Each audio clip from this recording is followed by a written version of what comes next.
Councillor Les Burrows.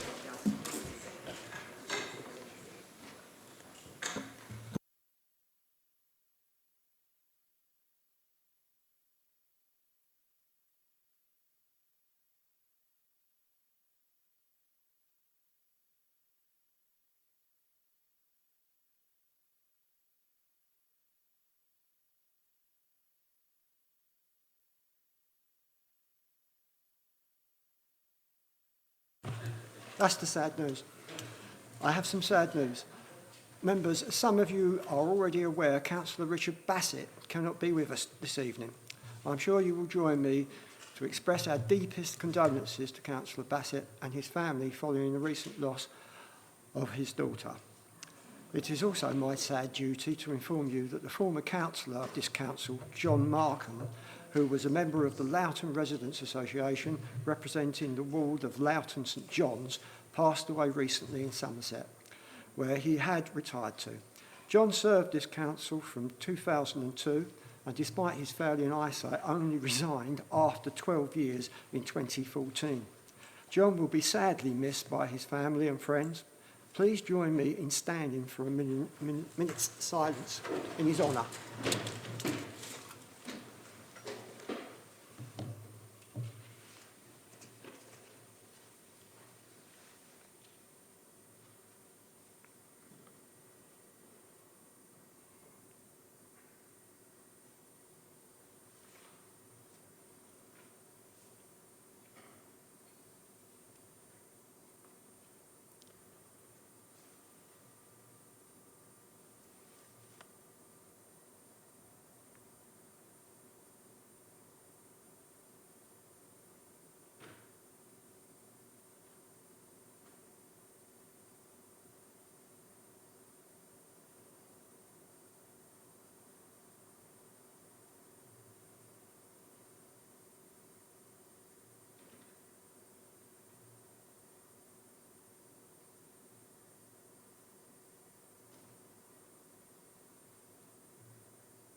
Councillor Pond would like to say a few words.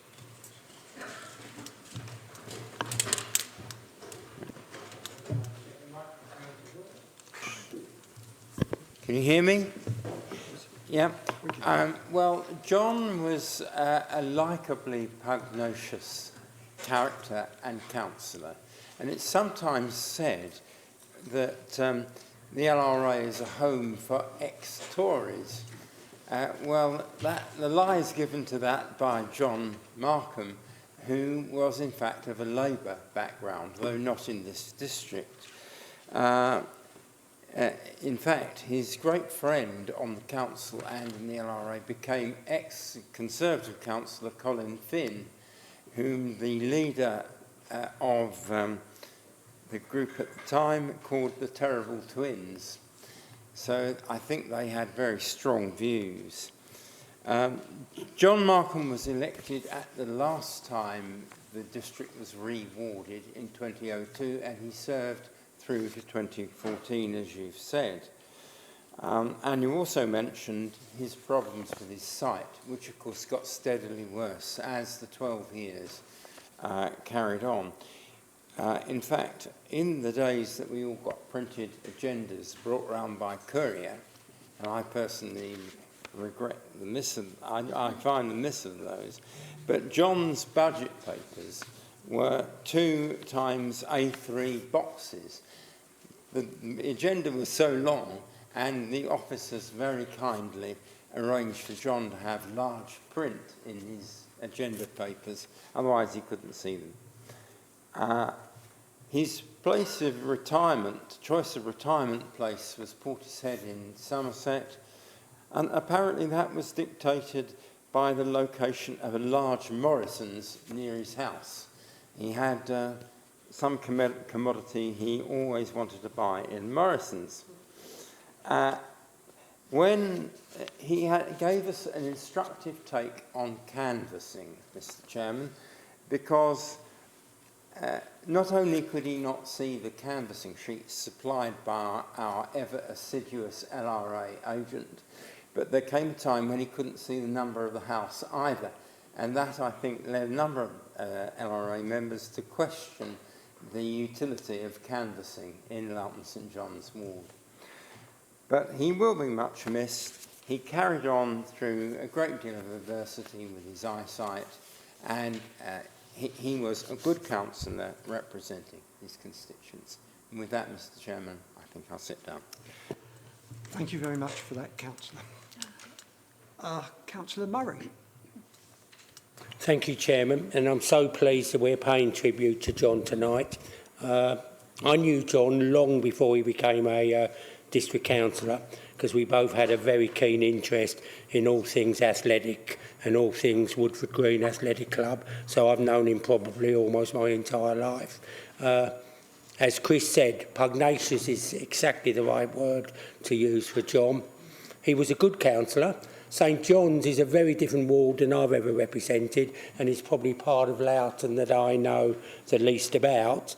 But even his reputation in St John's crossed the railway line and hit the Roding ward, so he was well respected within his community, and may he rest in peace, and our thoughts are with his widow Megan. Thank you very much, Councillor. Item 1 on our agenda tonight is the webcasting introduction. May I ask Mr Woodall to read the webcasting announcement?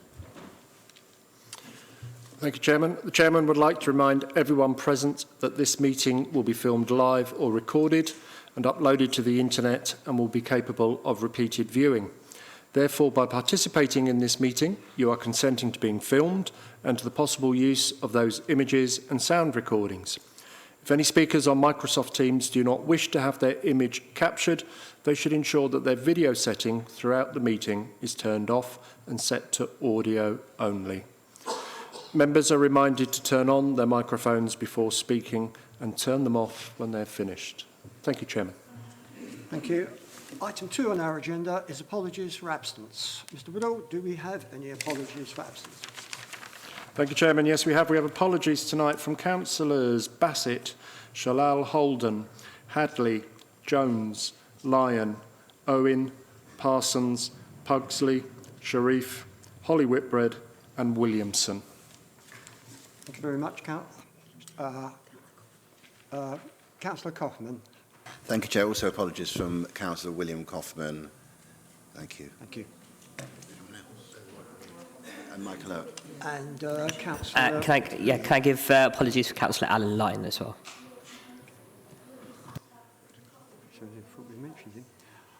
Item 3 on our agenda is declarations of interest. Members, are there any declarations of interest? No? Okay. Thank you.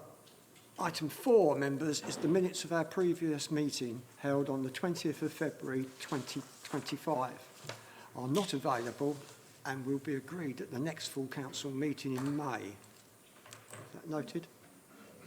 Thank you. For 5, councillors, I would like...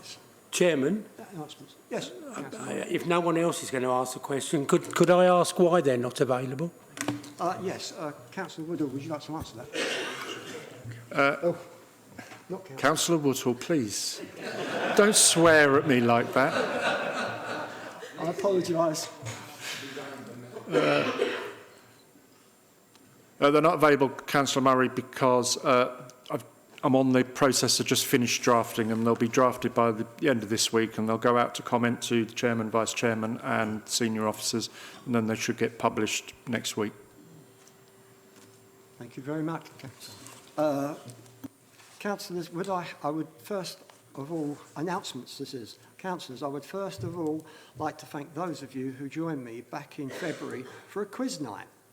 The event raised over £1,000 for my charity, the Essex and Herts Air Ambulance, and I must give a special thank you to the North Weald Parish Council for their support of this event. I would also like to thank my Vice Chairman Louise Mead and her daughter Daisy Mann for organising a special talent show called Uniquely Me. It was heartwarming to see the young people displaying their artistic talents and enjoying the opportunity to stand on the stage and express themselves Well done to Louise and Daisy May for their hard work in putting together such a lovely event. And finally, I hope... Sorry, Chair.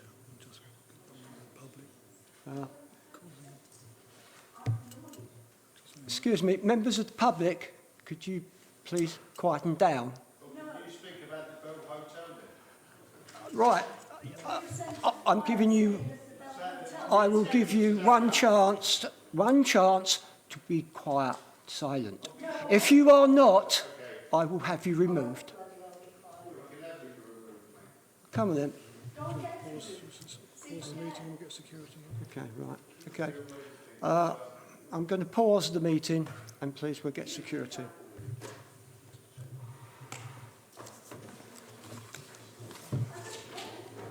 Me. It was heartwarming to see young people displaying their artistic talents and enjoying the opportunity to stand on the stage and express themselves. Well done to Louise and Daisy May for their hard work in putting together such a lovely event. And finally, I hope those of you who attended the Civic Awards in March enjoyed the event. This event really gave us an opportunity to celebrate the people of Epping Forest District who give their time freely to make it a better place for others to live and work in. It is our chance to say a big thank you to them.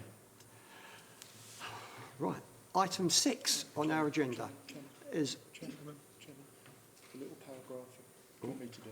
Okay, all right, sorry, there's an announcement here. Yeah, After you, Tom.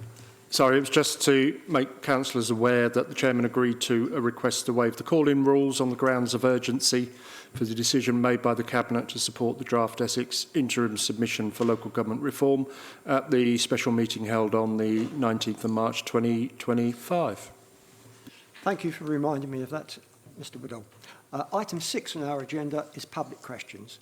Mr Woodall, are there any public questions? Not tonight, Chairman. Thank you very much. Item 7 on our agenda, questions by members under notice. Mr Woodall, are there any questions by members under notice? No, Chairman, not tonight. Thank you. Item 8 on our agenda is reports from the Leader and members of the Cabinet. Written reports can be found on pages 6 to 23 of our agenda. Councillor Whitbread, as Leader of the Council, I would like you to present your report. Thank you very much, Chairman. Chairman, I had one report prepared for this evening, but I think in light of what we've seen today and over recent days, it will be slightly different to how I planned it.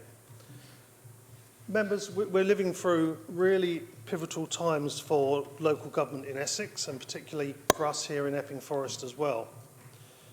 As councillors, we carry a serious responsibility. Whatever our political differences, we are united by one purpose: to serve our communities. We live here, work here, raise our families here, and I believe that we all care about making Epping Forest a great place to be. And that brings me on to the first part of my statement this evening, which relates to what we've just seen here this evening, and the fact that we do live in a world of clickbait headlines and social media outrage. You'd think we were out to upset people, the very people we're elected to serve, and that's just not true. We're accused of ignoring residents. That's just not true. Or pandering to developers, or worse, and sometimes, very regrettably, those accusations come from within this very chamber. But there are serious issues for us to address. And let's start with the situation we have seen in the recent days. We've consistently raised our objections since the Home Office moved the very first asylum seekers into local hotels. While the fires at the Phoenix and the Bell have focused public attention, we have always argued that these hotels are unsuitable for other fundamental reasons. Refugees or asylum seekers from beyond our shores require complex and comprehensive support measures. For whatever reason, the Home Office appeared to partially listen to reason when it previously closed the Bell. The decision to reopen it is therefore very disappointing indeed. I want to make it clear to all councillors and residents that the decision to reopen the Bell was taken by the Home Office. Over our objections, it simply does not meet the basic requirements we believe to be necessary. I do not want to raise expectations unrealistically. The Home Office has previously dismissed our concerns and may well do so again. However, I have asked for matters of planning authorisation to be explored, in particular what planning permissions the hotel owners and Home Office may be operating under, and what due diligence was carried out before reactivating the Bell last week. That is all we can do. We do not control this situation.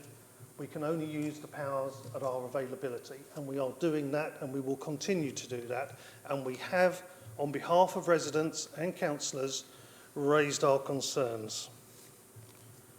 So that's probably the most difficult part of what I was going to say this evening, and added as a result of what we've seen online in the past 24 hours.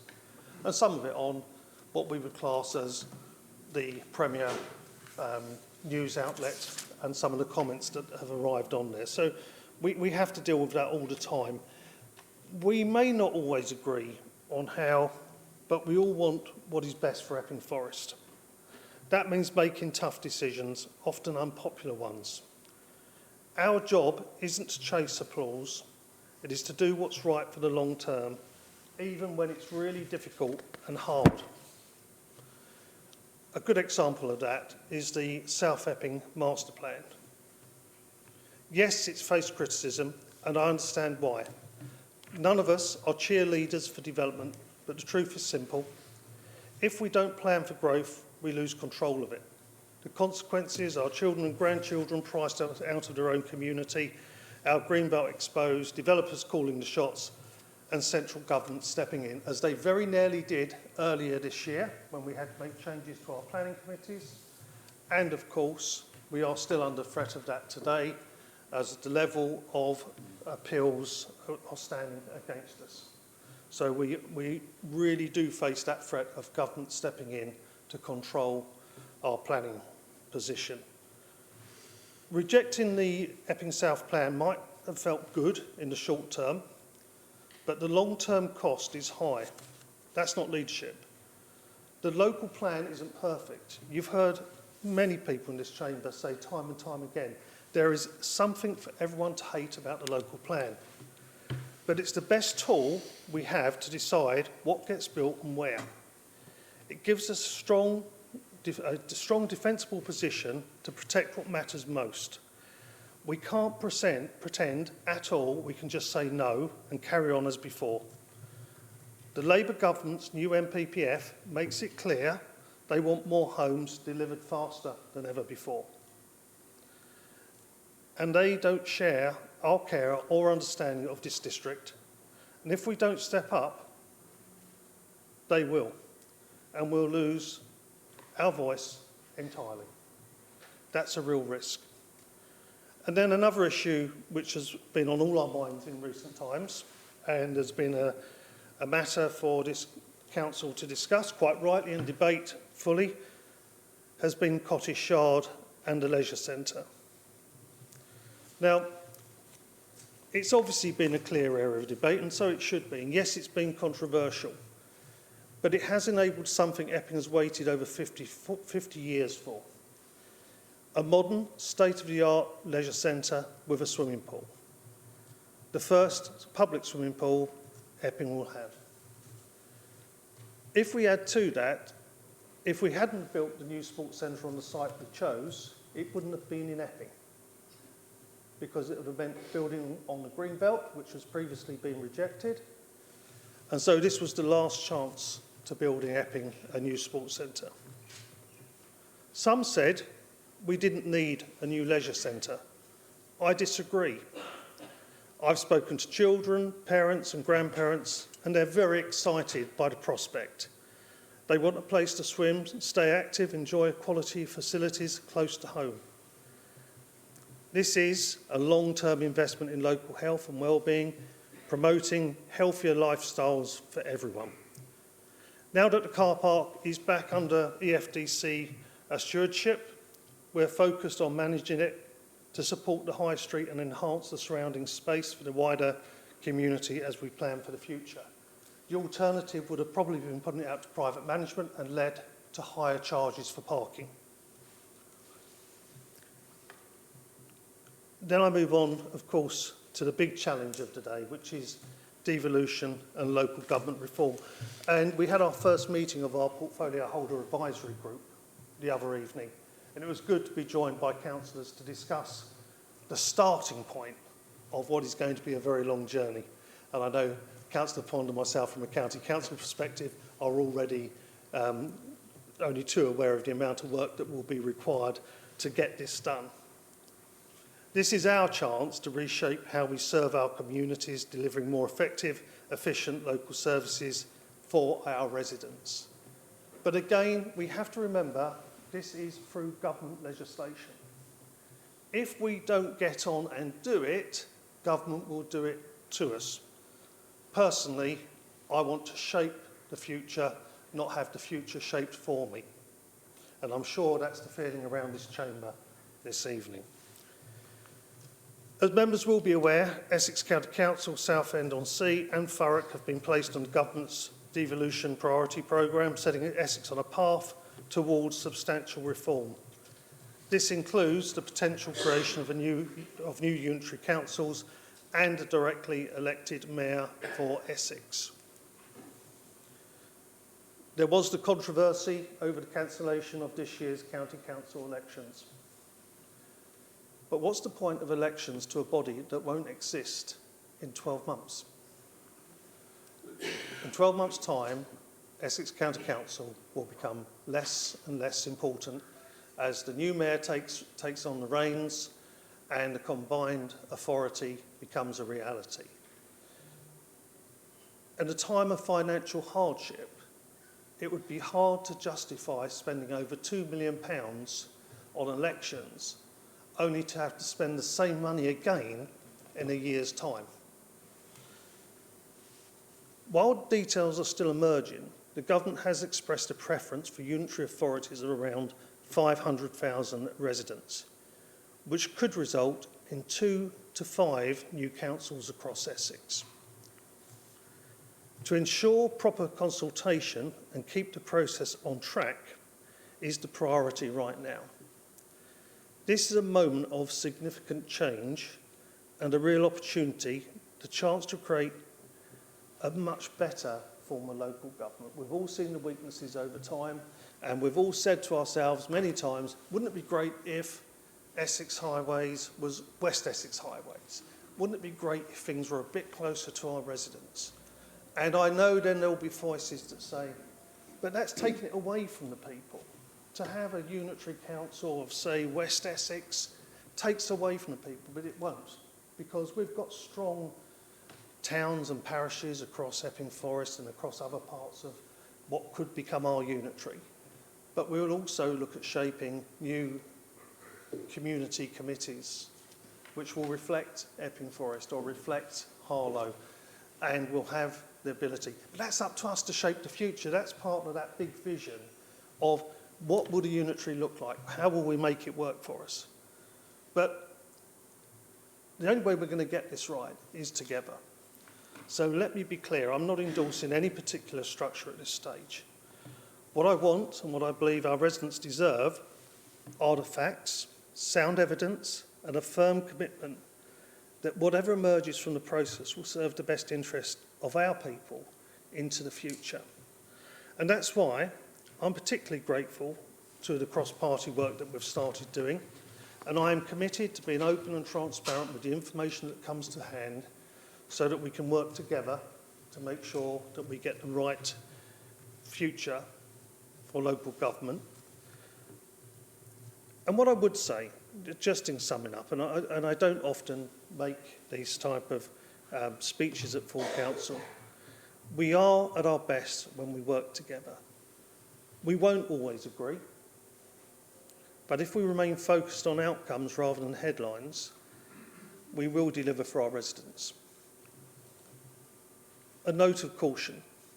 As elected councillors, we are trusted voices in our communities.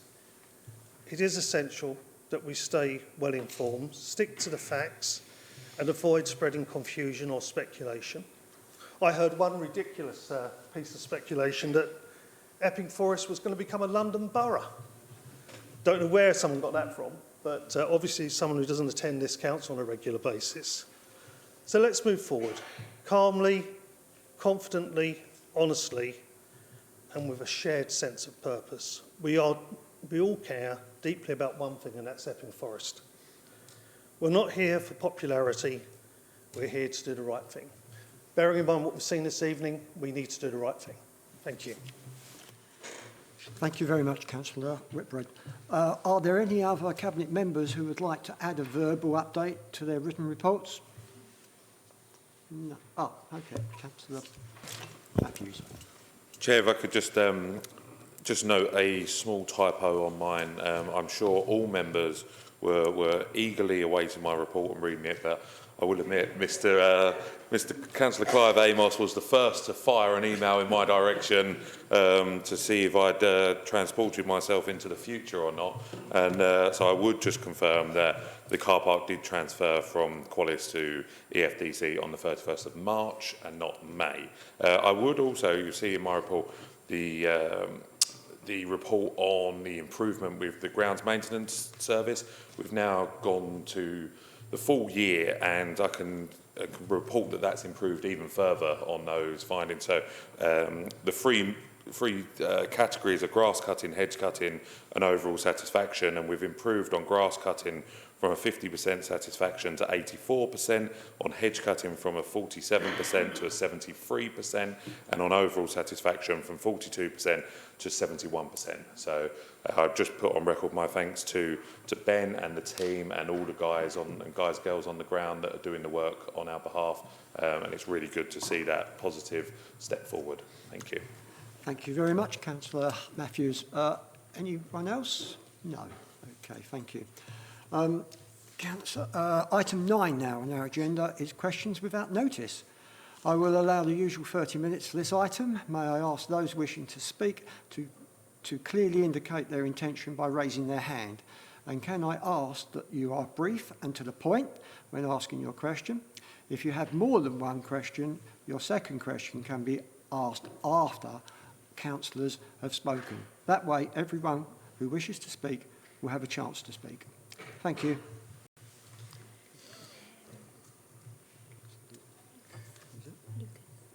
Councillor Lucas. Thank you, Chairman, and thank you, Leader, for your lengthy report.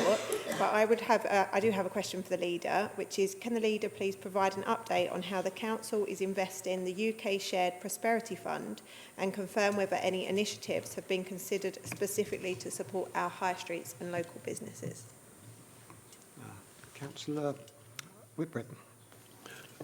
Thank you, Chairman. And yes, more than happy. This, of course, would normally fall to Councillor Holly Whitbread to answer, but someone had to desert me this evening and said she couldn't stand to hear me speak one more time. So she decided not to be here this evening, though she's actually making her way to New York as we speak. This is really good news for some of our high streets. We all know how hard pressed high streets are at the moment. So we are actually going to be getting a £70,000 investment in our high streets, which will include investment in some food markets, and an idea is to bring people into the centre of towns and to get them shopping on our high streets again. I know we'll have further details shortly, but I think it's a really good point to raise and good news for our high streets, I'm sure, as we develop the details further. Thank you. Who's next? Councillor Clive Amos. Thank you, Chairman. Just a quick one for the Leader, if I may, which he might like to comment upon. There's going to be lots of questions, obviously, over reorganisation and devolution. One thing that did concern me, the mayoral combined county authority has the mayor plus 7 members, 3 from Essex County Council, 2 from Southend and 2 from Thurrock. Well, if Thurrock is going to have 2 members. Really, Essex County Council should have 5 or 6, and I wondered if you'd care to comment. Absolutely, it's very unfair how it's said at the moment. What we've done, and we covered last night in our portfolio holder advisory group, was our response to the consultation where we highlight that point. It's really important that the population gets the right representation. But of course, these are the initial construct of the combined authority, because it will change. Eventually, you'll have the mayor. The combined authority will be made up of the leaders of the unitaries or representation from the unitaries, and it will be a different set up at that point. But it's a really good point to raise, and it shows someone's reading all the papers. Councillor Murray. Thank you, Chairman. Just before I ask my question, I did just want to put on record my thanks to the leader for the quality of his verbal report. He covered a number of really sensitive issues. I thought he did it in a really inclusive, reflective way. That doesn't mean that I agree with everything he said, but I just want... And he he made that point that we won't always agree. But I just wanted to put on record that I thought that was one of the best reports I thought he had given, and the tone that he said and the manner and the thought behind that report should be recognised. So thank you, Councillor Whitbread. My comment, please, Chairman, is about the Broadway Shopping Parade, which I think our board members already with, that half of it is now in the new Roding ward and half is in the extended Fairmead ward. And I wanted to ask precisely to the appropriate portfolio holder, who I'm not absolutely sure who that is, what steps are proactively being taken to keep that wonderful Broadway parade, which we are the landlord for, thriving? Because we've got well-established businesses there, but it is difficult at the moment. We've lost the factory shop. We're in danger of probably losing Lloyds Bank. So what steps are being taken to energise the Broadway? What steps are being taken proactively by EFDC to try and ensure some kind of banking presence or hub? And what share are we going to get of this £70,000? Councillors? Councillor Whitbread.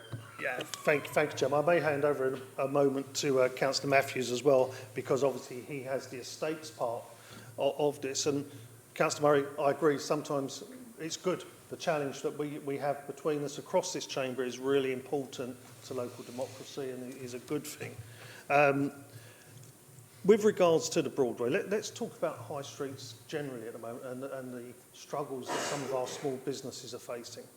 Because over coming weeks, some of them are going to be facing national insurance hikes, which will impact upon them, business rate hikes, which will impact upon them, choices of the new government, and it's their right to make their choices. But we do have to bear that in mind. Obviously, I know that the Broadway is of concern. Not only has it been an established shopping area for many, many years, and of course I can remember going down there as a child to get my school uniform when Shattings was down there. So I can, but the Broadway has always been an attraction to people, and it's important that we keep it thriving and alive. I can't answer all your questions this evening, Councillor Murray, but I know you've raised them on a number of occasions. One of the things I'm interested in doing is probably getting together a group of people to look at some of our shopping areas, particularly places like the Broadway and some of our hatches that Councillor Lee mentioned last time in Waltham Abbey. And let's have a general look again. It's a while since we actually visited some of our shopping areas and got an understanding of them as councillors. And I think, with bearing in mind the challenges we face on the high street today, that wouldn't be a bad thing to do. And that brings me on to another subject, of course. This is the importance of making sure, and what we did last time with Andrew as our new Chief Exec and Jen as our Deputy Chief Exec, and the team we've popped together now, this is what's so important about being able to do the things we need to do under local government reform, but still keep everything running efficiently back here in Epping Forest to make sure that we're delivering for local people. So what we will do is call together a meeting. I will probably ask Councillor Matthews to chair it, so we can look at what we can do along through economic development with our estates to see if there's something we can do to uplift shopping areas and keep people trading. Thank you very much. Councillor Pond. Sorry. Oh, sorry, Councillor. Sorry. Thank you, Chair. Just to come back on Councillor Murray's question there, we've got 68 businesses in the Broadway, and we've proceeded forward, many members will know, with a £4.8 million refurbishment and renovation programme.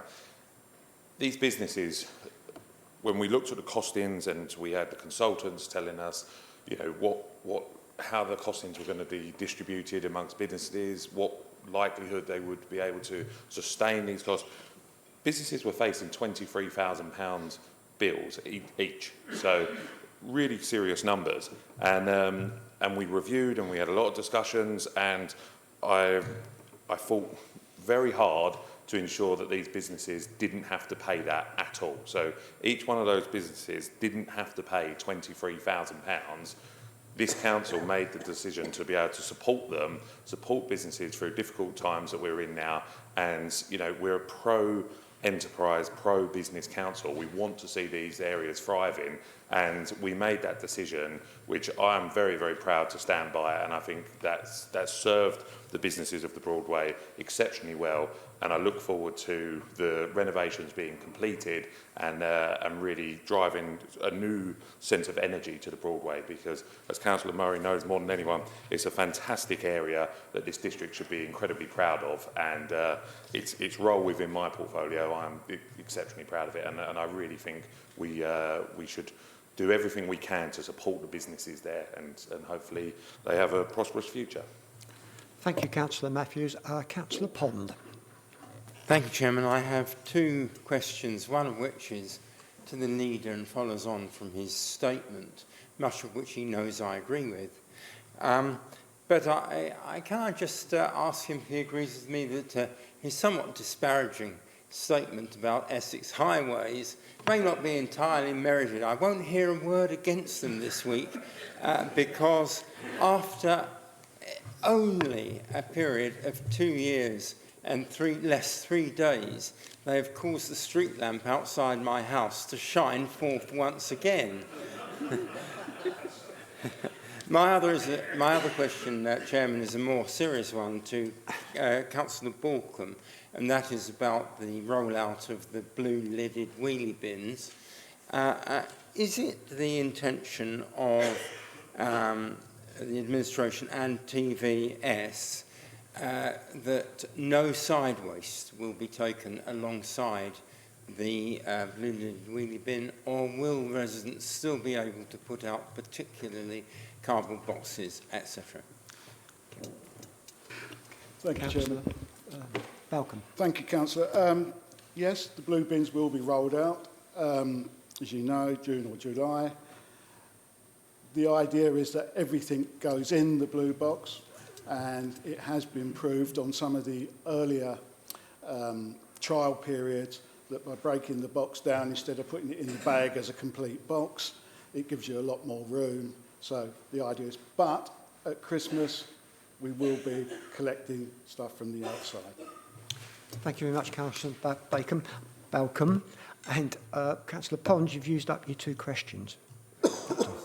Okay, right. I don't think I'd be able to transfer my arm by asking Councillor Whitbread if he still fits in the thing he bought from Shatton. You were probably right not to. Councillor Lisa Morgan. Thank you. This is for the Leader of the Council and the appropriate Cabinet member.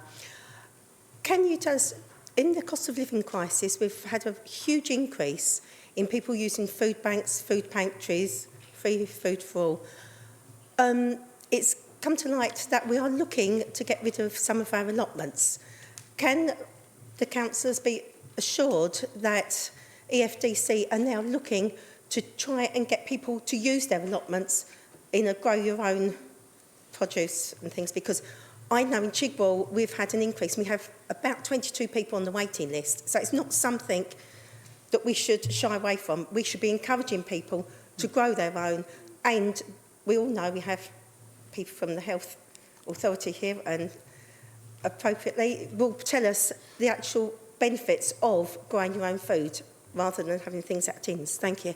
Thank you very much, Councillor. Councillor Whitbread. Thank you, Chairman, and certainly agree about allotments. If I didn't, my brother would kill me because he's a great fan of allotments and always has his overflowing. We're not selling allotments.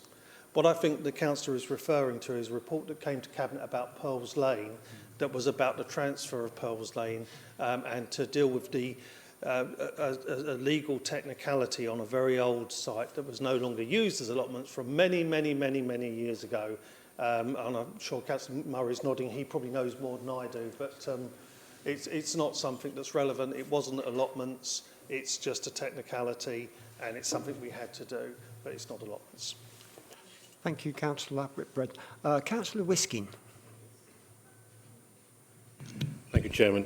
Question is to the portfolio holder about transformation.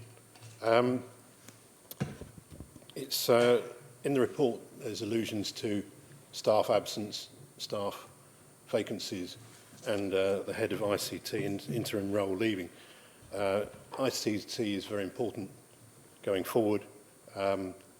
The symptoms of absence and staff vacancies are very often of an unhappy ship. Can you give us some assurances that the ship is being righted and the plan which is alluded to, perhaps you can give us some more detail upon what is being done to improve the ICT staffing? Thank you, Councillor. Councillor Patel. Thank you for your question, Councillor Wiskin. So I'm not in the sort of there's a lot of information that I can't actually disclose at the moment in terms of the plan and how it's being organised with the staff. So, I wouldn't want to give any kind of sensitive information away, but I can give you a reassurance that leadership is definitely looking across all the departments and how we're going to be, allocating the right resources for everything. So we've had to stop the shared services side of things as well. So yeah, we will be reallocating resources on that. Does that answer your question? Thank you, Councillor.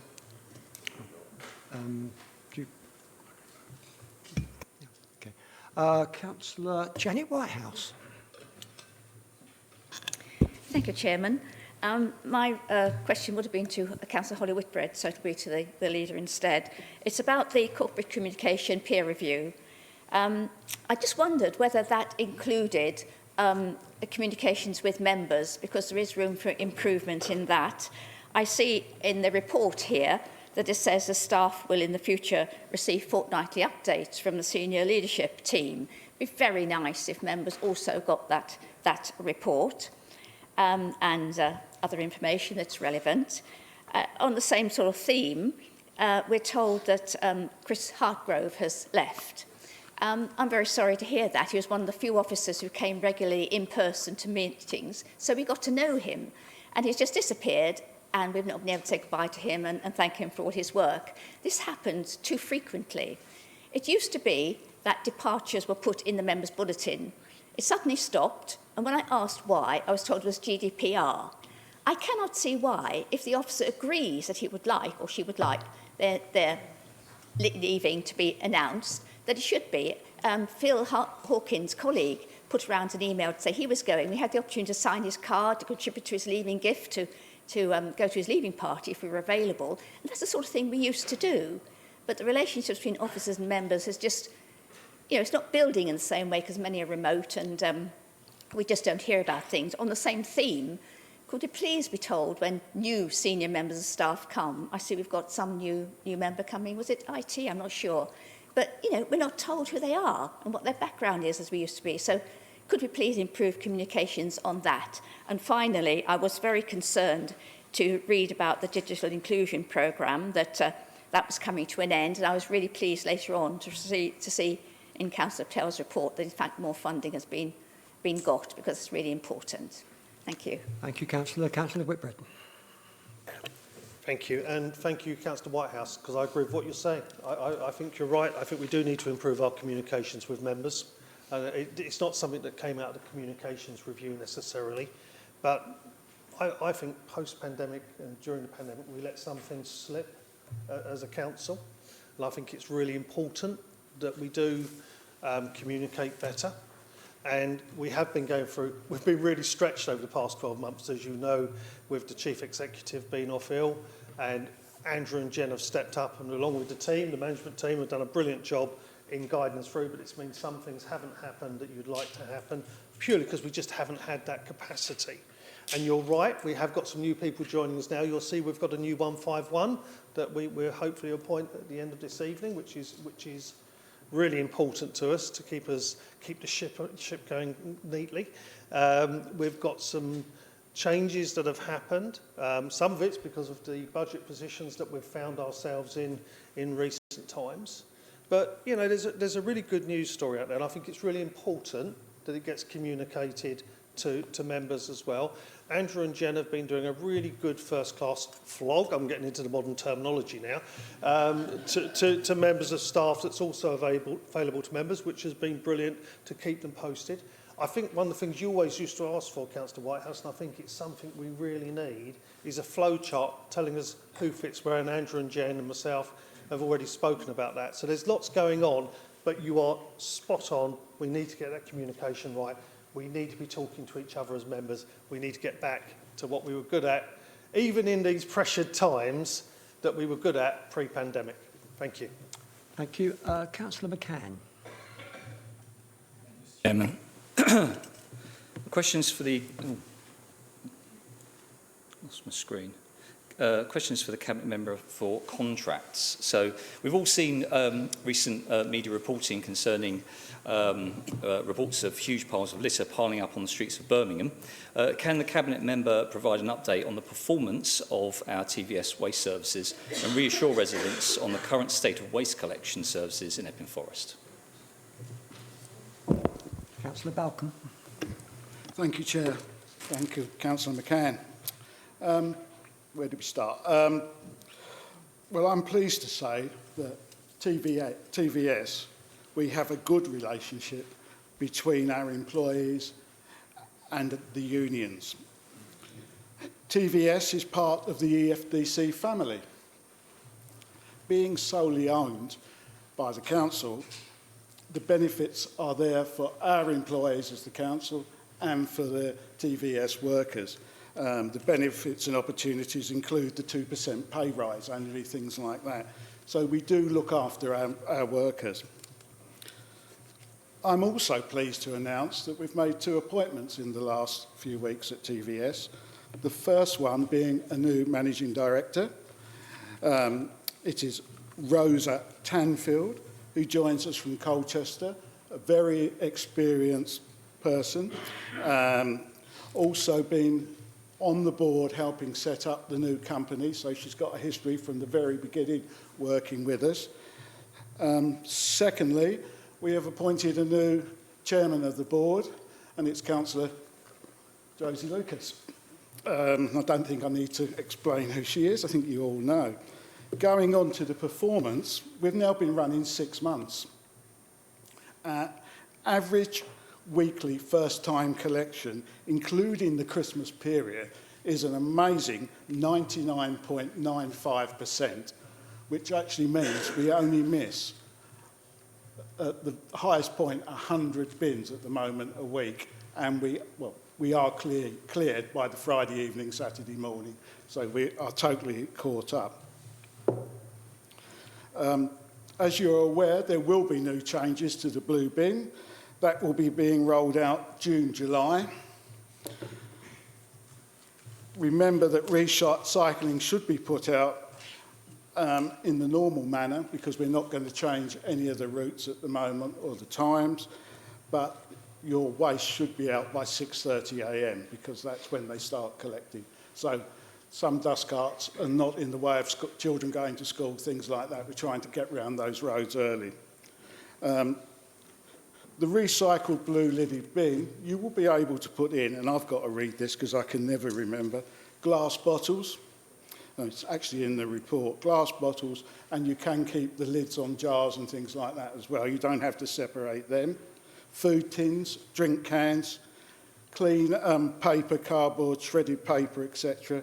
Plastic household bottles, food trays, containers and tubs, aluminium foil and foil containers, aerosol cans, Tetra Paks and other food cartons.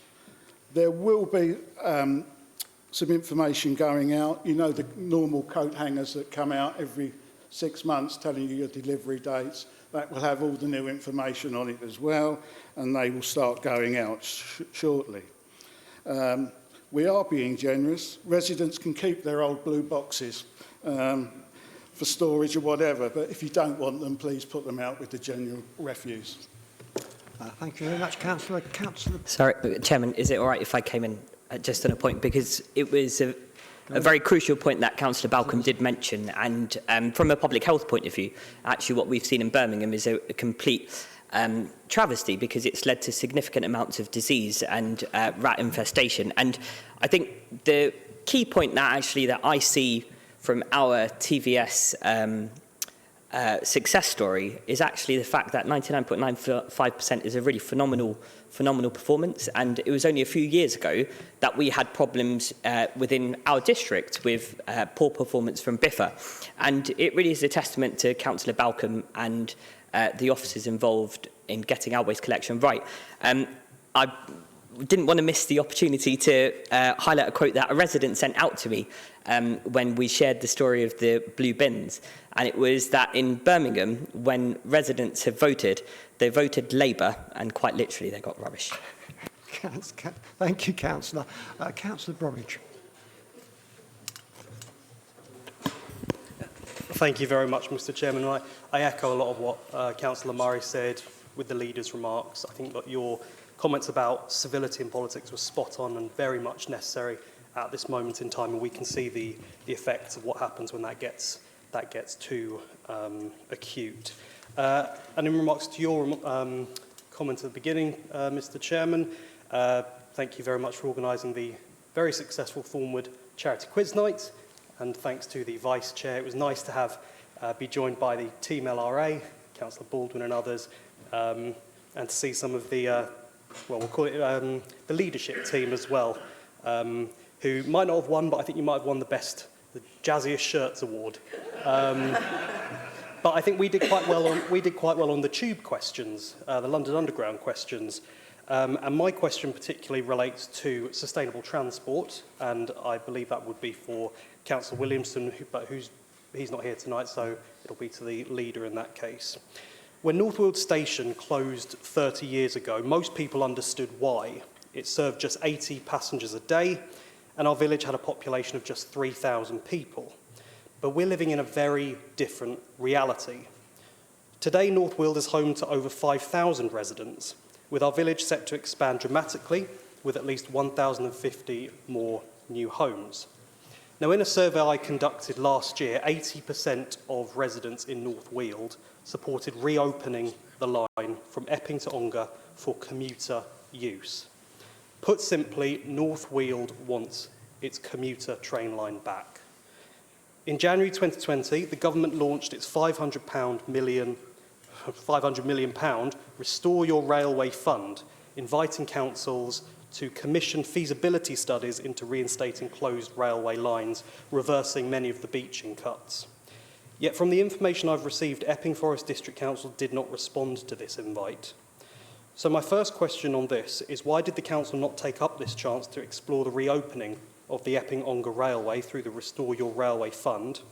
And looking ahead, in the interest of creating sustainable, flexible transport options, reducing car dependency in our district and supporting the needs of a growing community, will the council now commit to commissioning a feasibility study into reopening this stretch of track for a peak time weekday non-TfL commuter service for North Weald and Ongar? Thank you very much.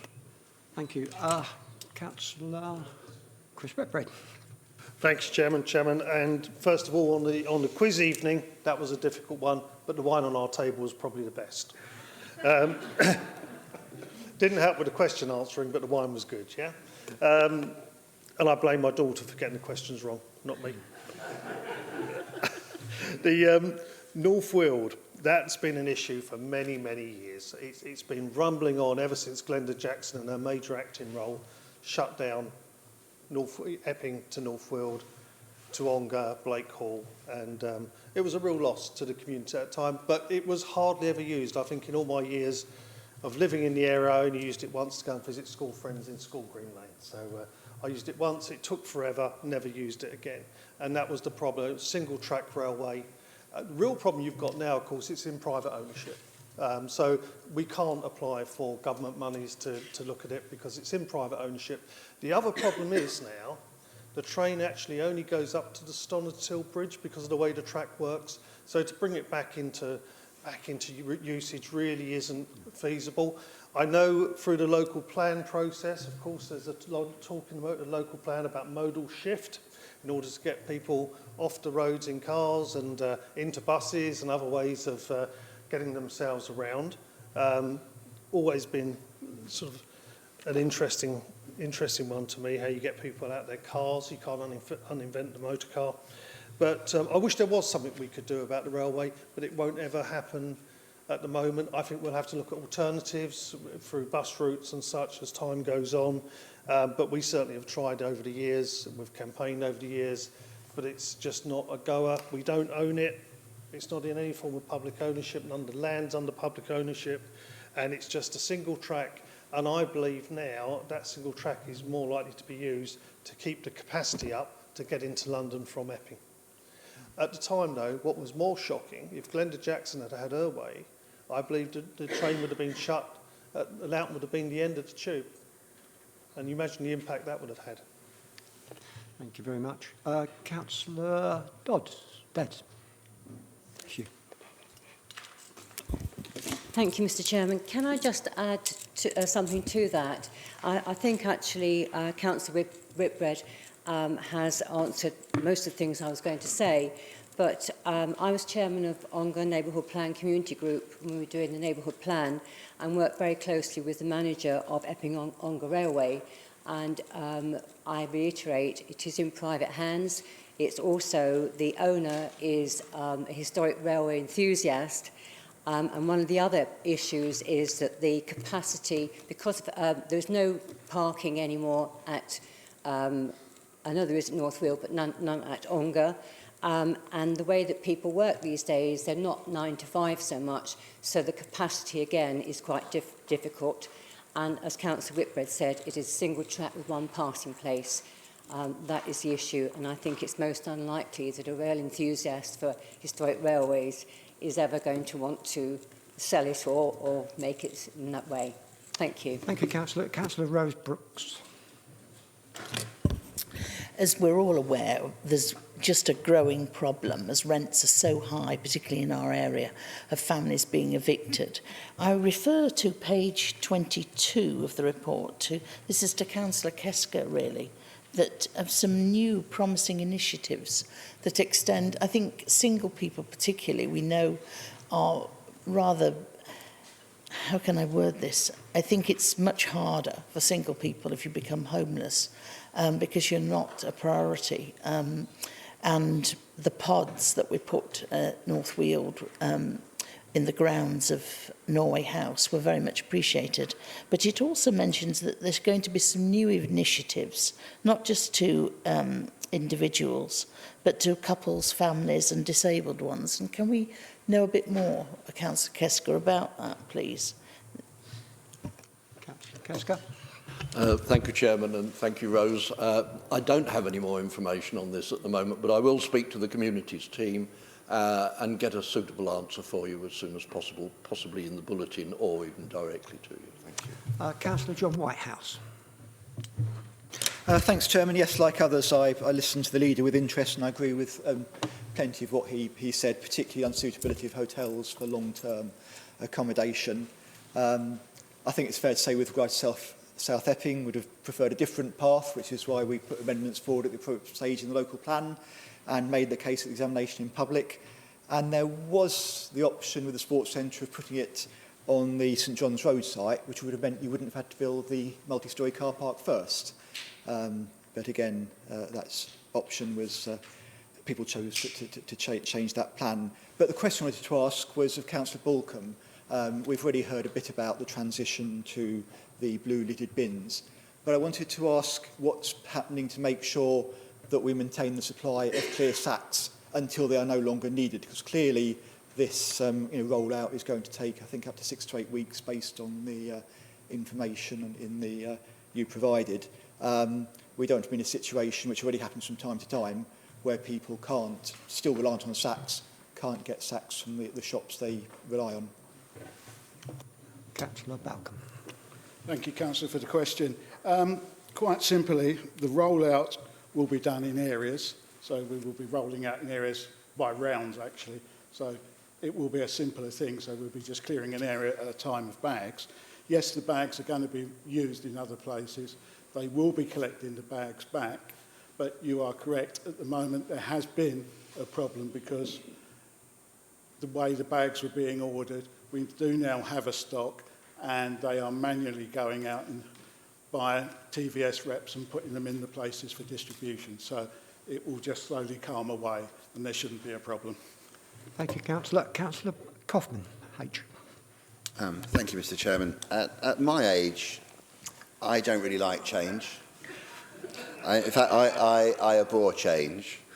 I've been a councillor for 10 years. In my 10 years, my lovely ward of St Mary's in Loughton has been abolished by someone I don't know. I objected. They still made it go.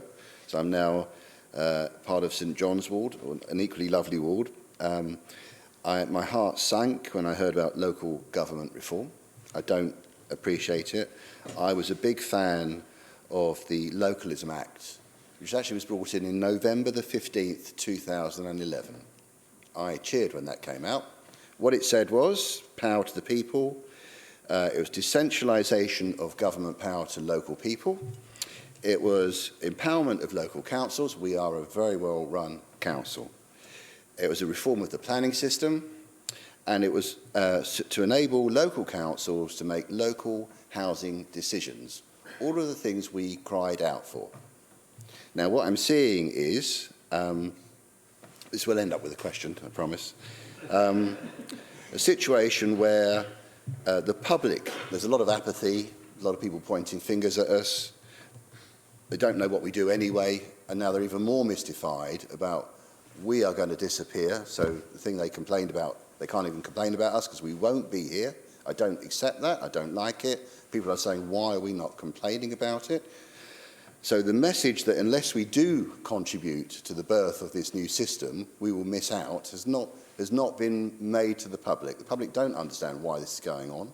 I think there needs to be much more awareness pushed out as to why this is going on, and the fact that if we don't join in, it will be worse. I don't know how we do that. We haven't got a budget for it.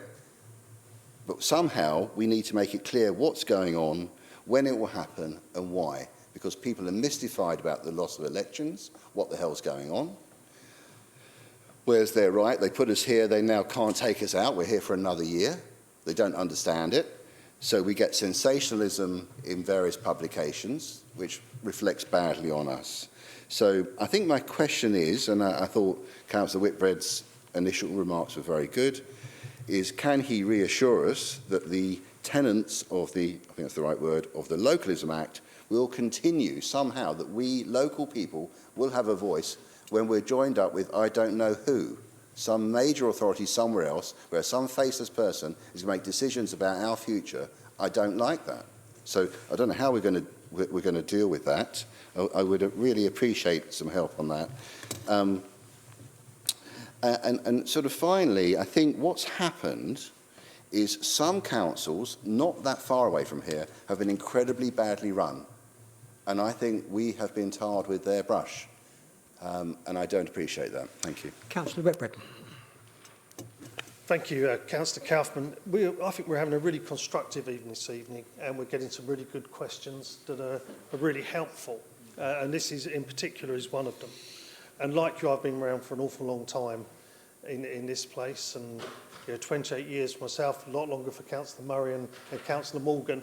So we've seen an awful lot of change over that time. Not this type of change. This is the first time in 50 years we're seeing this type of major change. And you're right, it's important that communications have to be improved.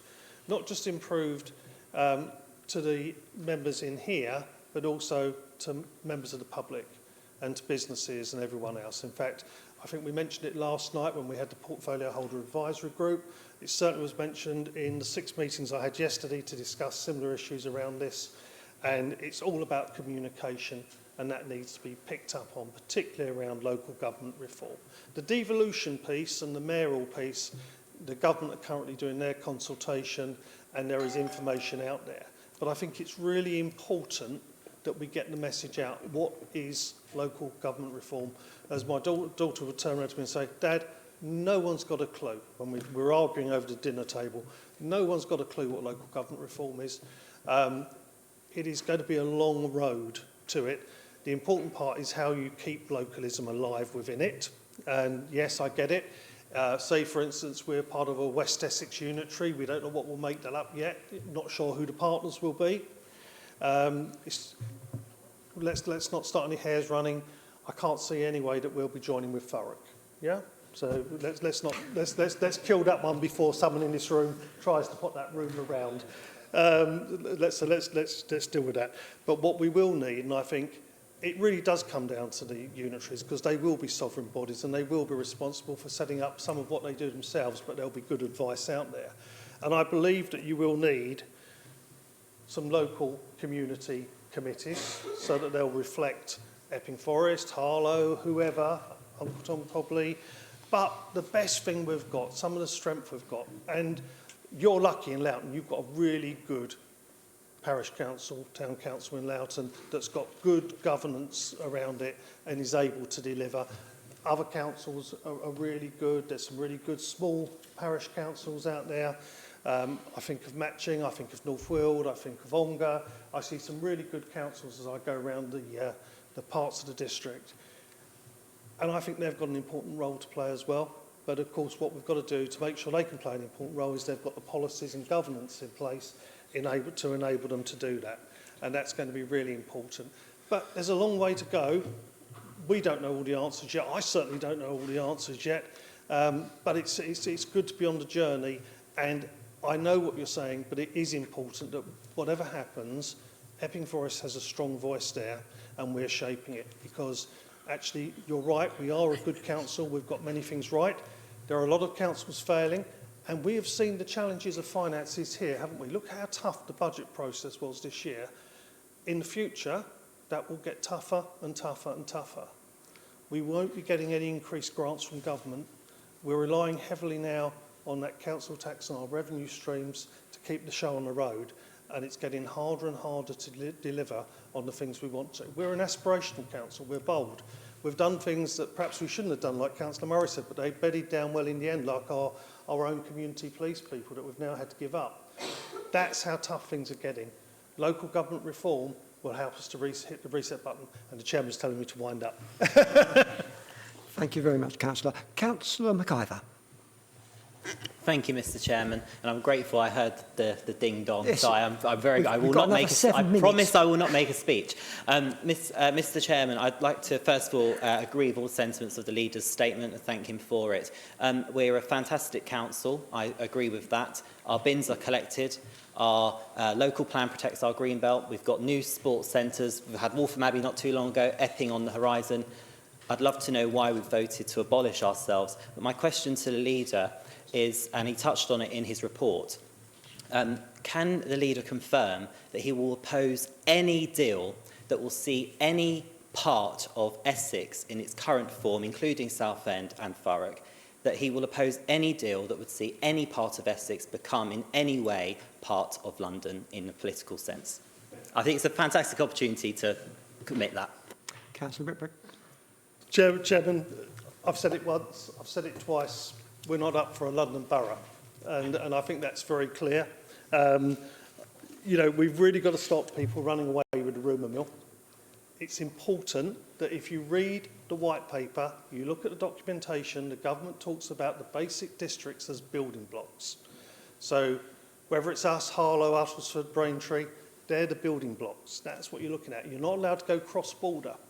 You can't. We might like to take on Broxbourne or Enfield or some other place, but we can't cross-border. So we're not going to become a London borough. We are part of Essex. We will be part of Greater Essex. And personally, as a proud Essex boy, we're staying put. Thank you very much. Councillor Jenny Lee. Thank you, Chairman. My question is for Councillor Balcombe.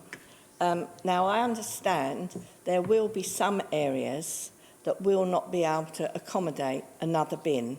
I mean, we have some streets in Waltham Abbey that their whole front garden is taken up by 2 bins now, so they will not be able to get another bin in their garden. Now, how will the bin men know which places they can collect bags from, or are they going to just leave all the bags because now they've got to collect blue bins? And I'm a bit concerned about round by the flats in various areas, because when I go around, some areas are quite disgraceful. Now, whether it's because I have no complaints about the bin men, personally, I think they do a brilliant job. But there are some areas, and I know it's where people are fly tipping, because I've reported various things. How will that work?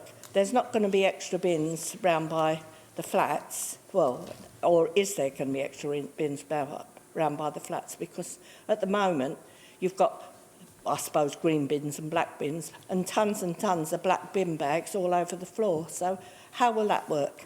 Thank you. Councillor Balcon. Thank you, Chairman, and thank you again for the question. Quite simply, every house is being assessed for if it can take a blue bin or not, and the reports are coming in, and that's being put together at the moment. Moving forward with that, you're talking about the flats and the problem with the flat collections. We have been looking at, and talking to Nigel Bedford about it only a few weeks ago, looking at some form of making a bin area where those bins will be, so there's not an access for the general public to be putting waste in there. The idea of the bins is to stop the black bags, stop the other bags that are on the street and being torn up by foxes and animals. Thank you very much. Could the next answers be brief, please, because we're marching up to it. Councillor Nweke. Thank you, Chairman. Yes, I'll be brief. I've got no long statement to make. It's just back to bin as well, to Councillor Balcom. As we celebrate the blue bin as are coming, which I'm looking forward to, because I think it looks smarter and it costs more cost effective. But we have some residents that are concerned about the bin and the size.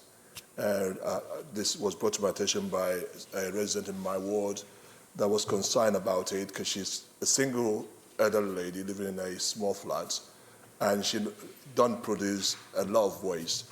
And our question is, will she be allowed to use a small container rather than going for a bigger bins? Thank you, Councillor Balcom. Thank you, Chair. Thank you again for the question.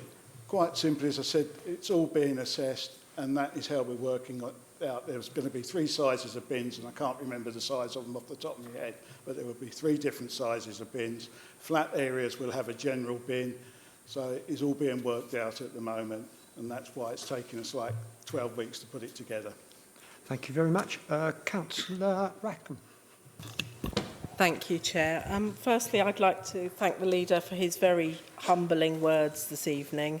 And I'd also like to thank Councillor Matthews for the support he's given to our shopkeepers in the Broadway. Thank you.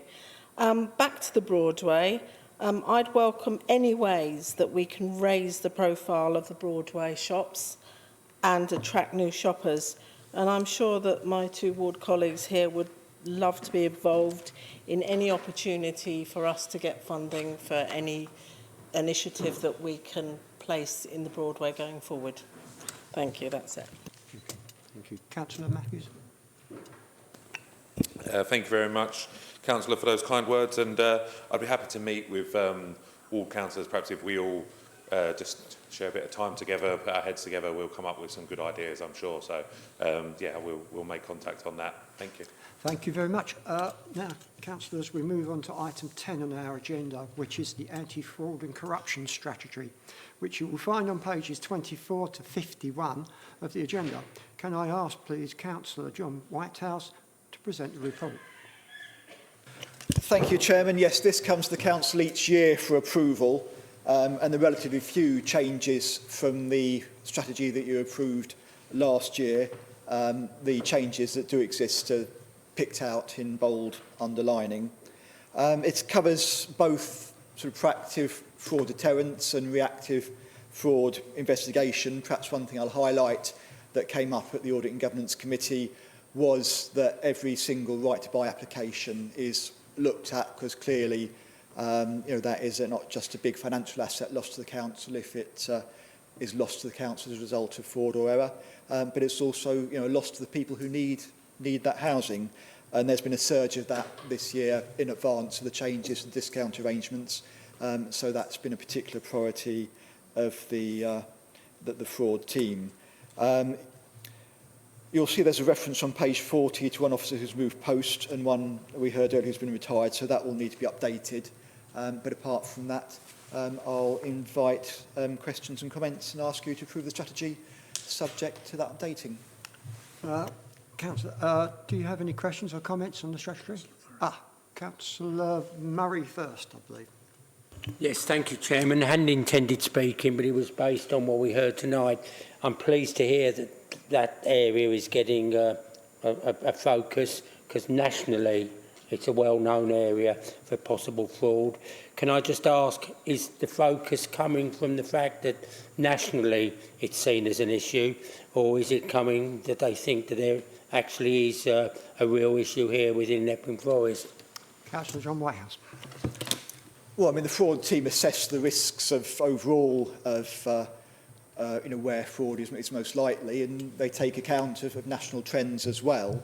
I mean, you never know. I mean, sometimes applications are withdrawn and you don't know whether people just made a mistake or were trying to do something dubious, and sometimes it takes further action. We certainly weren't given any evidence that it's a particular issue in Epping Forest, but it's a high impact issue when something happens, so it's important it's looked at thoroughly. Thank you, Councillor Morris. Thank you, Chairman. Hi, yeah, I just wanted to, I read through the fraud documents on procedures. They seem very comprehensive. My question was, how often have they been used? Do we have a practice? Have we got practice of dealing with this, or is the fraud? So how many times has the fraud response plan been initiated and followed? And do we have any practical experience to guide the details of this policy? I mean, the response plan itself just defines how the council responds to and applies its various policies and procedures. And whistleblowing, there was an example of whistleblowing which is mentioned somewhere in the report. Money laundering, I think it's unusual to receive money laundering reports, but I can get that, we can check that out and come back with an answer on that. And I'm sure, if there are other statistics you want, we can ask for those as well. Thank you very much for that. Councillors, the recommendation is to approve the strategy. Do I have your approval? Thank you very much. Going on to item 11 on our agenda is the Treasury Management Strategy, including investment strategy and capital strategy, which you will find on pages 52 to 98 of the agenda. Can I ask Councillor John Whitehouse to present the report? Okay, thank you again. So what I'm presenting here is the Treasury Management Strategy, and that incorporates the investment strategy and the capital strategy, and they were considered by the Audit and Governance Committee last month, and again they come to this council each year. I'd like to mention, picking up on what Councillor Whitehouse said earlier, that preparing and presenting these reports were among the last tasks that Mr Hartgrove did before retiring, and the Audit and Governance Committee on behalf of the Council did take the opportunity to thank Mr Hartgrove for the substantial contribution he made to the Council's financial management during his time with us. It's also been pointed out to me there's some repetition in the reports. I think the thing to bear in mind is these reports have to stand alone, so we're considering sort of all three of them together tonight, but if you read them separately, some of that contextual information would be relevant. So the Council sets its budget and capital programme at the budget meeting, and the Treasury Management Report is about how the decisions are delivered. So the Treasury strategy is about the borrowing and the lending required to support the Council's objective and cash flow. The investment strategy covers where surplus cash is invested as well as other categories of investment. And the capital strategy is a high-level overview of how the Council manages its capital programme, and it includes references to the Treasury Management Strategy and the investment strategies. And fundamentally, It's about managing risk and ensuring that if we invest money, we can get it back. And if we borrow money, we can pay it when it's due. And you'll see in the report the council receives independent advice from Arling Close, who are the sort of team of expert advisors. There's a set of indicators, limits and guidelines which Treasury Management staff follow. Once again, I'll invite any questions and comments and ask members to approve the 2 recommendations. Thank you. Right, Councillor Morris. Thank you, Chairman. Yeah, I read the report with interest. I did notice, I just had one question really. I mean, the council's borrowing, it all seems to be based on the PWLB, so that's where all the borrowing is coming from. About half of it's fixed rate maturity borrowing, which I think is bullet repayment, meaning we don't repay the capital until right to the end and we continue paying interest until that point. So about half of it is of that type, and it doesn't mature until around the 2040s, and we're paying about 3.5%, which is probably good now, but may not be in the future. Do we have any provision for settling those loans early and recontracting at a lower rate, which would potentially save the council money if in the future, which is quite possible, interest rates fall from their current level? Thank you. Yeah, and partly the reason there are lots of different loans is to cover, and repayable at different times, is to cover different interest rates. From memory, repaying PWLD debt and rescheduling that is not as straightforward as it is with some others, but I think this is a question perhaps I'll pass on to the Section 151 officer to add anything to that. Would you? Happy? Yeah. Yes, most PWLB loans can be repaid early if the council or the borrower wishes to do so, but if interest rates are, for example, currently higher than the rate then you took the loan out, then we might get a discount. If interest rates are lower and you try to repay it, which means the lender can't re-lend on and get the same rate of interest, then we might have to pay a penalty for repaying early. So that's all part of the overall consideration of Treasury Management strategy. But if it's advantageous to take out or to repay loans and retake them out at different rates, then we'll certainly consider that as part of the overall strategy. Thank you. Thank you. Right, that's all the questions. Councillors, the recommendation is to approve the strategies. Do I have your approval? Thank you so much for that. We now go on to item 12 on our agenda, is to review the Code of Conduct and Scheme of Delegation, which you will find on pages 99 to 143 on the agenda. Can I ask Councillor Janet Whitehouse to present the report? Officers are available for any detailed questions. Thank you, Chairman. Every council has to have a code of conduct, and the Constitution Working Group has been looking at the Local Government Association Code of Conduct to replace the existing one. One of the reasons is that it's clearly written and it has guidance for each item in case anyone isn't really clear to understand. We all need to abide by the Code of Conduct. I hope you've all read it, and that we are going to maintain the high standards expected of us. And if you have detailed questions, I will ask the monitoring officer to answer those. The second recommendation in this report is about the scheme of delegation, and essentially this is a tidying up exercise. The current constitution makes it extremely difficult if an officer or a member is trying to find some item that an officer might do.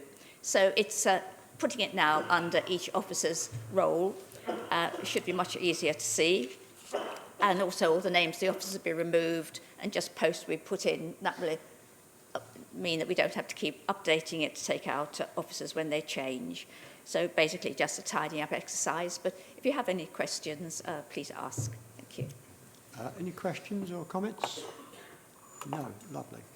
Councillors, the recommendation is to adopt the LGA Council Code of Conduct and the new staff scheme of delegation. Do I have your approval?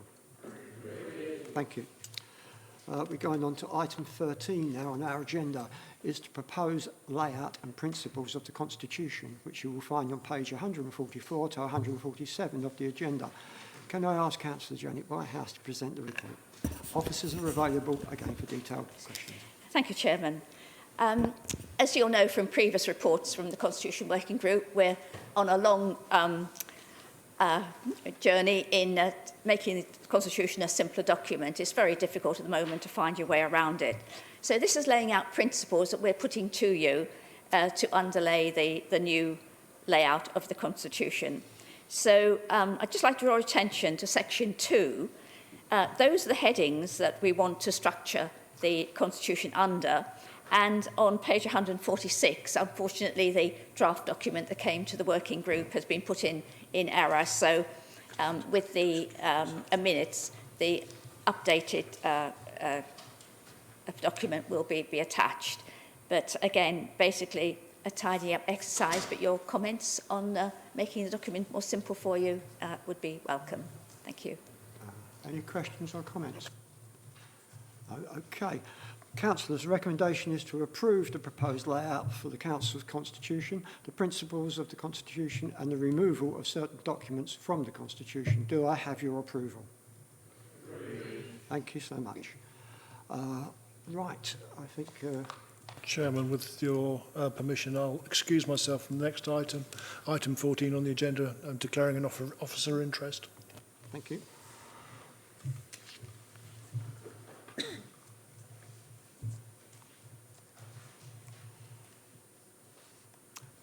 Right.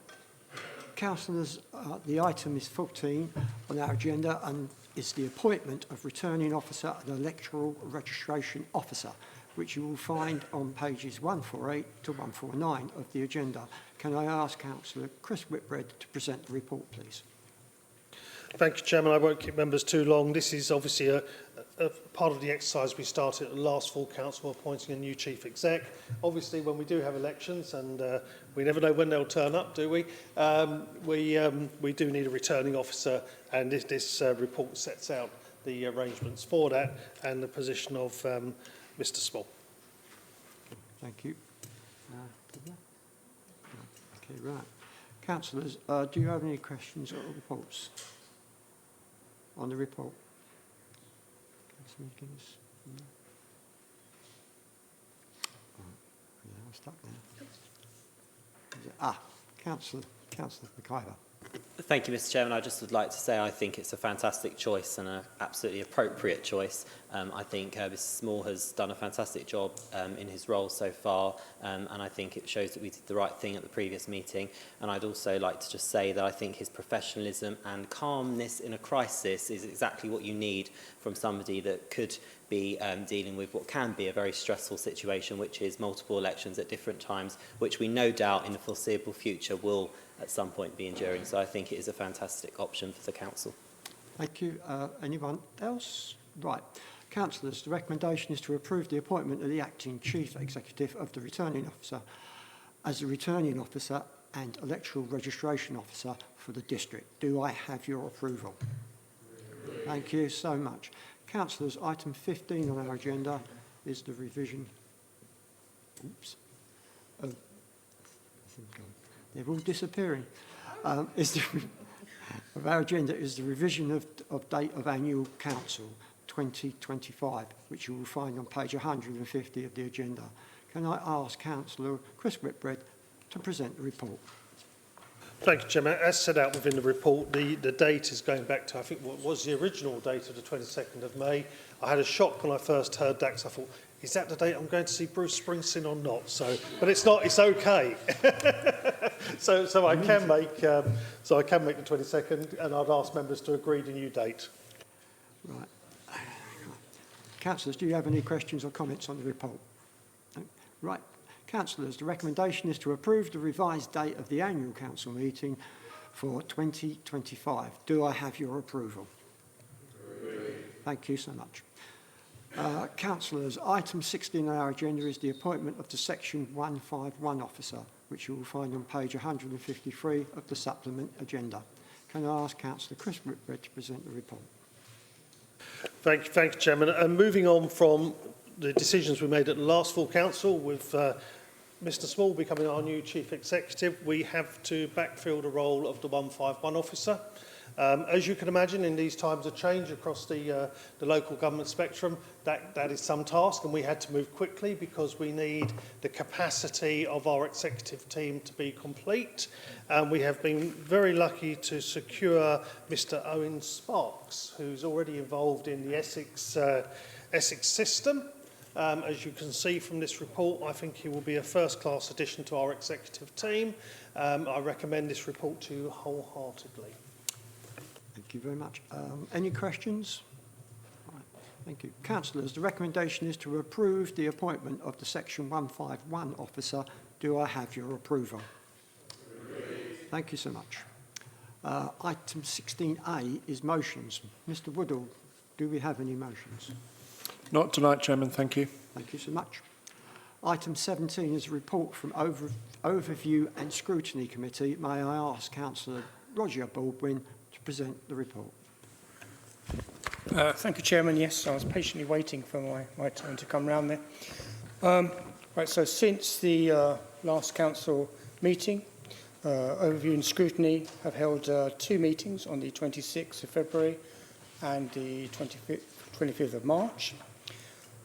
At these meetings, the organisational and financial performance of the council and also Qualis Property Solutions were scrutinised. We also had policies regarding antisocial behaviour, the policy regarding CCTV and smoke control area review. We also had the attendance of the Youth Council, which is a highlight of the scrutiny programme, and this year was no exception to that. Their presentation on the issues, I'm sure we will agree, on the issues of vaping was very insightful, and their success in gaining external funding and the outcomes associated with a range of projects was also truly remarkable. The enthusiasm and commitment of these young adults must be commended. Yeah. As this is the last report for Overview and Scrutiny for this municipal year, I would like to summarise by reminding members that the work of scrutiny is, of course, important. This municipal year, there have been a total of 15 scrutiny meetings, 5 of those with communities and 2 with place, very effectively chaired by Councillor Lucas and Councillor Parsons, respectively. So it's not surprising that we've covered a diverse range of issues.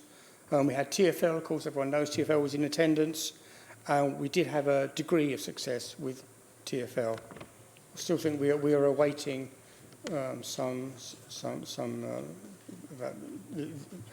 contact with Epping Station and Loughton Station. Yeah. We also had compliance policies in housing, changes to the waste service and the budget were a few of the items considered, and partners including the police and the Integrated Care Board attended throughout the year.